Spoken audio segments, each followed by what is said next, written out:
Good day. Welcome. This is your Daily Med with Lady V.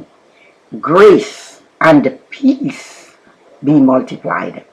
Today, as we conclude our lesson with King Hezekiah and the assault, the taunts of King Sennacherib of Assyria, we will see how God heard and answered the prayer of his servant Hezekiah the king.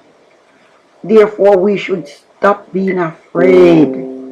We should stop worry when circumstances of life and challenges and various situations come our way.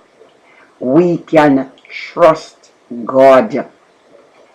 We can take him at his word.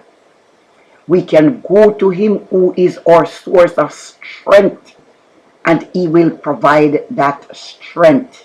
And he says, according to Jeremiah chapter 33 and 3, when we come and pray, humbly pray before God, bring our petition, make that battle cry.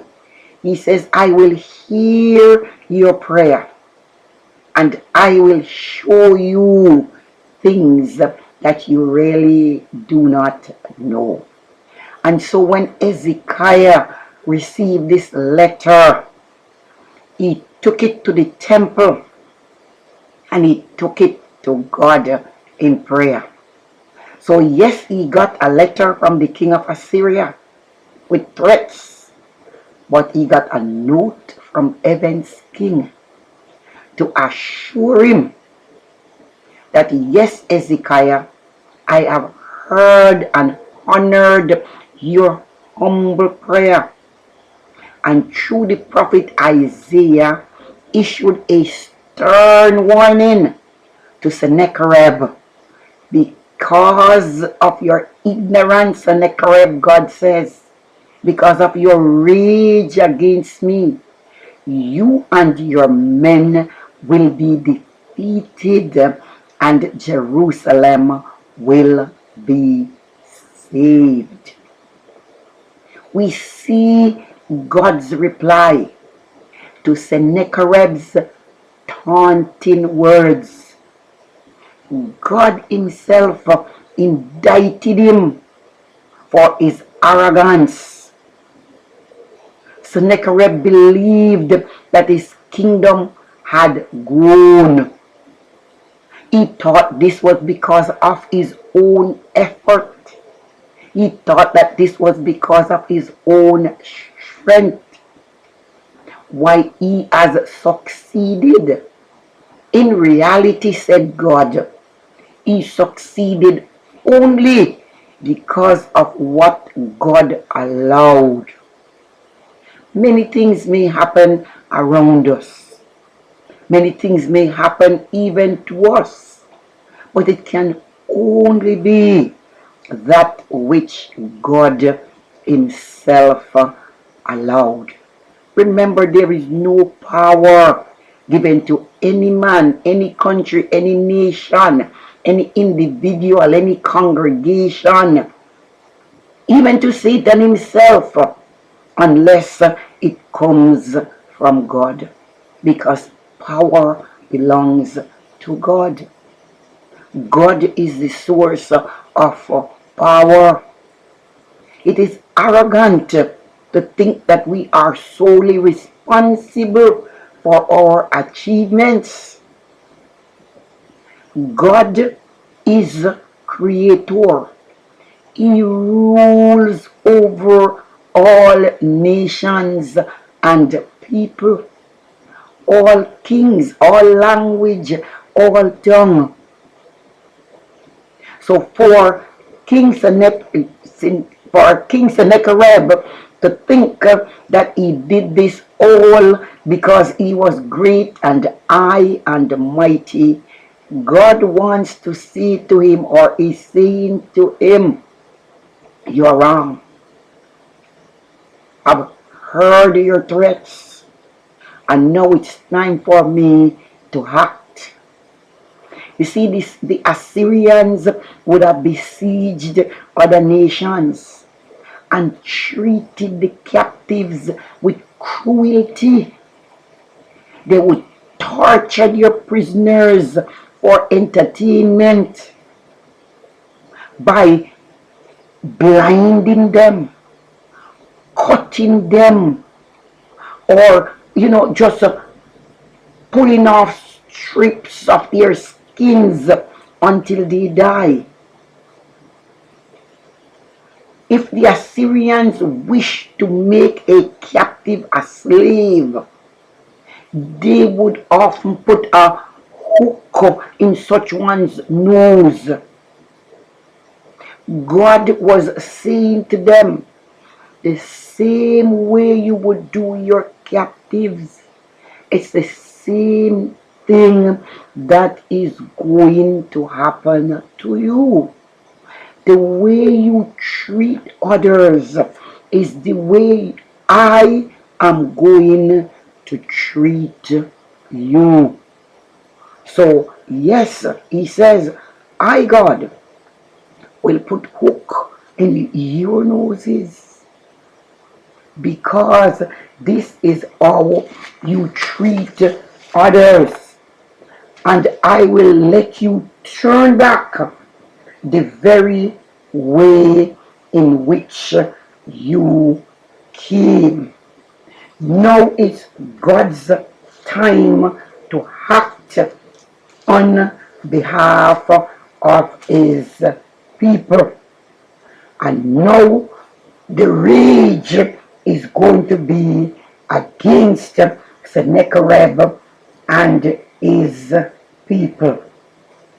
We can trust God and leave him to act on our behalf, because he knows what is best.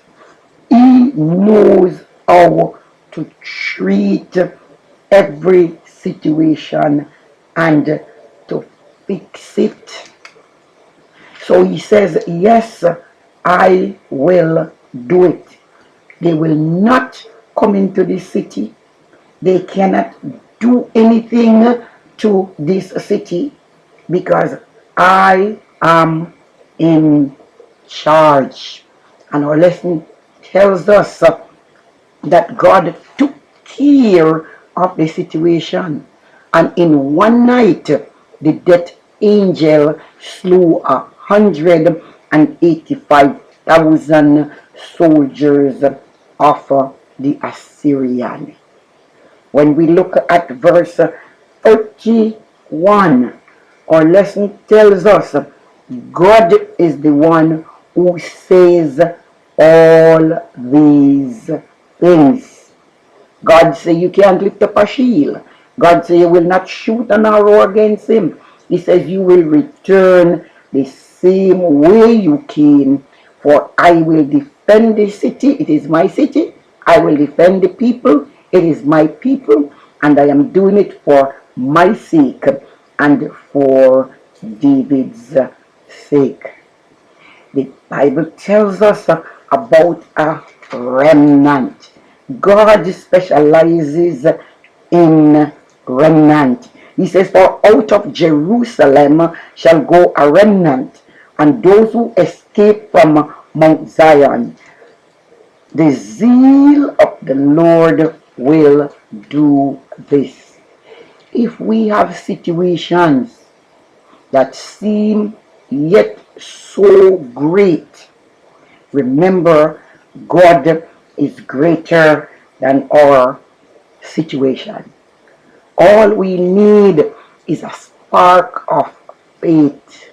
We often sing it often takes a spark to get a fire going. Do we have a spark of faith that we can trust God, knowing that in this situation he is going to come through for us? God will never leave us. He will never despise us as his people. He will never forsake us. God answered supernaturally. The prayer of the King Hezekiah, he had to take his situation to God in prayer, and God gave him the victory. He did not have to do anything but to have complete trust and confidence in his God, the one true God, the Creator, God the Almighty. And in this way, all the glory, the praise, and the honor was to God. Today, in your situation, in your circumstance, with your challenges, allow God to work in your situation. Trust in the Lord and not in your own strength.